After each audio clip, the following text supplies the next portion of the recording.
இதில நம்ம என்ன பார்க்க போறோம் அப்டின்னா, Google Cloud Consoleல நம்மளோட ஏபிஐ கீ வந்து எப்படி எடுக்கிறது அப்படின்னு சொல்லிட்டு பார்க்க போறோம். ஃபர்ஸ்ட் ஆஃப் ஆல் நீங்க சர்ச் பார்ல போயிட்டு Google Cloud Consoleன்னு சொல்லிட்டு சர்ச் பண்ணிக்கோங்க. அந்த Google Cloud Consoleல ஃபர்ஸ்ட் வெப்சைட் ஒண்ணு வரும்.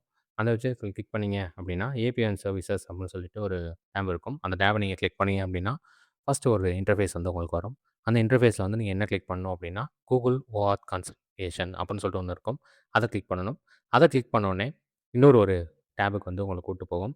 அதில வந்துட்டு நீங்க கிளையண்ட் அப்படின்னு சொல்லிட்டு ஒரு சைட் பார்ல ஒரு டேப் இருக்கும்.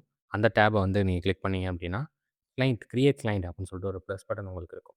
அந்த பட்டன கிளிக் பண்ணீங்க அப்படின்னா, உங்களுக்கு வந்து அப்ளிகேஷன் டைப் என்ன அப்படின்னு சொல்லிட்டு கேட்கும். அப்ளிகேஷன் டைப் வந்து நான் இப்போ வெப் அப்ளிகேஷன் சொல்லிட்டு கிளிக் பண்ணிக்கிறேன். இது வந்து வெப் அப்ளிகேஷனோட நேம்.